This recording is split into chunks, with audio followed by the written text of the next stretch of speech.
Today we're going to talk about the fear of disappointment. This is, I think, coming from a Christian background, heavily Christian background, where there was always so much expectation put on me in the people around me, my parents, the leaders in my church. They used disappointment and shame as a tool to manipulate me into the behavior they wanted to see. Now, this isn't a lament, oh, woe is me. More, it's a realization of why I am wired the way I am wired now. Maybe that was your experience, you experienced something differently.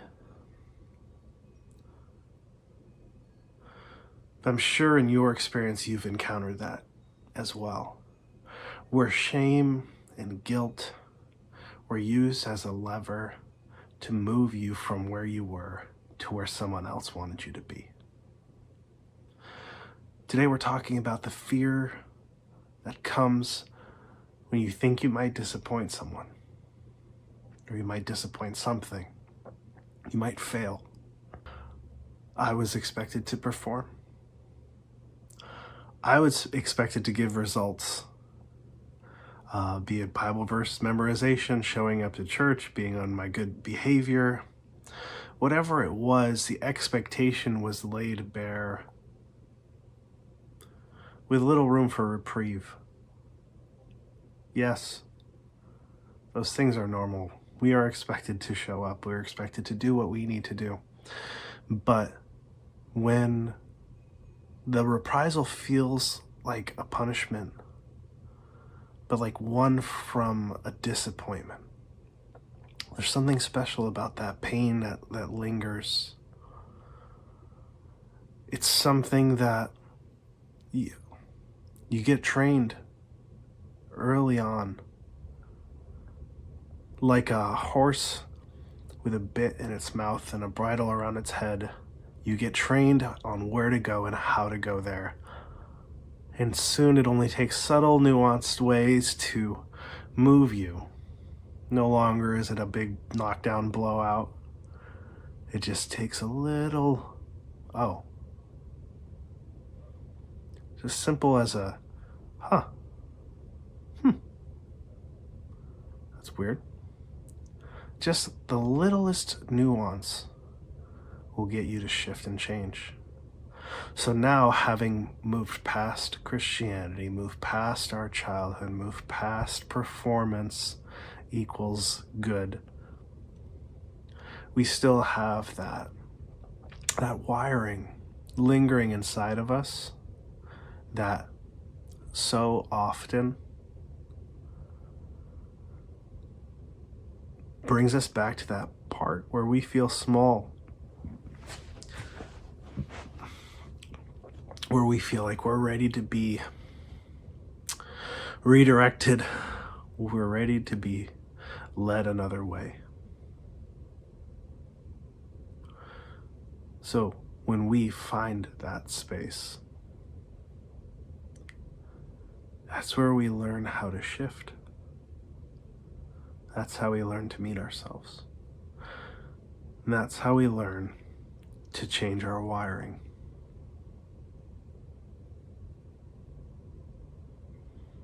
So one practical step that I'm going to share with you today, it's a non-intuitive approach, but it's one that we're going to take.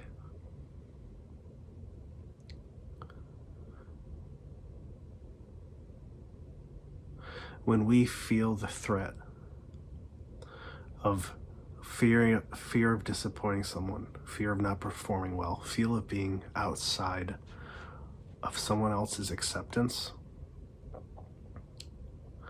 our job in those moments is to stop,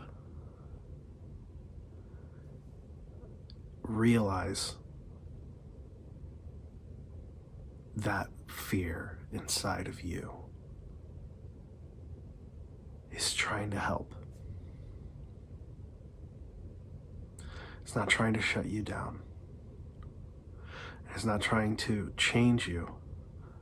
That fear might not be the best way for a part of you to communicate, but that part of you is trying to communicate love to you. So my encouragement to you is, when you find that part of you speaking loudly and calling to you to be afraid, to change, to be hyper vigilant, to be hyper aware, to fixate, to try to correct whatever the situation is going, when you feel that part of you starting to bubble up, maybe not in that moment if you're not capable of, but after the moment, take a breath and realize and honor that part of you. And you can say something like this: hi, I love you. I see that the way that you're trying to love me is by helping me maneuver through difficult situations. And thank you for doing that.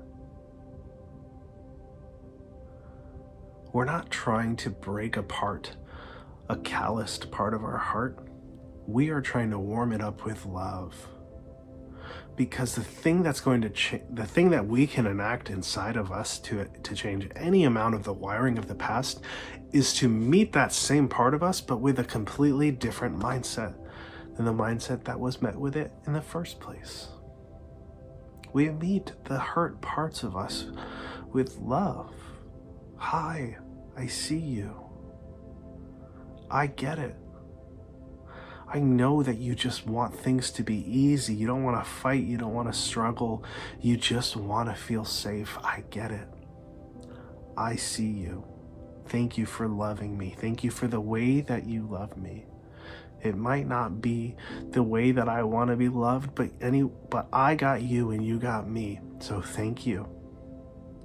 Thank you.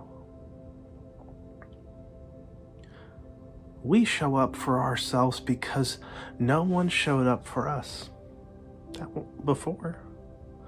I'm sure people have shown up for you, but we can be the difference that we need, and it takes intention. It takes love. Love that's worth it. Love that doesn't mind sitting here awkwardly, doing its best to speak deep into a part of me that is scared, that doesn't want to be seen, that's afraid. That's what love does. Love sits here in this space and says, I see you, I hear you, I care about you, and I want you to succeed no matter what. Thank you guys. I want to hear where you're at on your journey of learning how to love those hurt parts of you. It's a hard road. It's not easy. But it's worth it, because you're the one that you're going to go to sleep with for the rest of your life. And how you love those parts of you that seem unlovable or seem annoying or give you great anxiety, how you love those parts of you is how you can find that peace if you haven't been able to find it. That peace that's inside of you. Because at every level, we just want to be loved, and we are just trying to create that safe space. And sometimes we need to be met in that uncomfortable space before we can learn that, hey, it's okay. It's okay to disappoint people around you. It's okay to not be perfect. It's okay to get things wrong. It's okay to try and fail. You don't have to do something because someone else is feeling away. You're responsible for you. And I love you. Thanks, guys. See you later.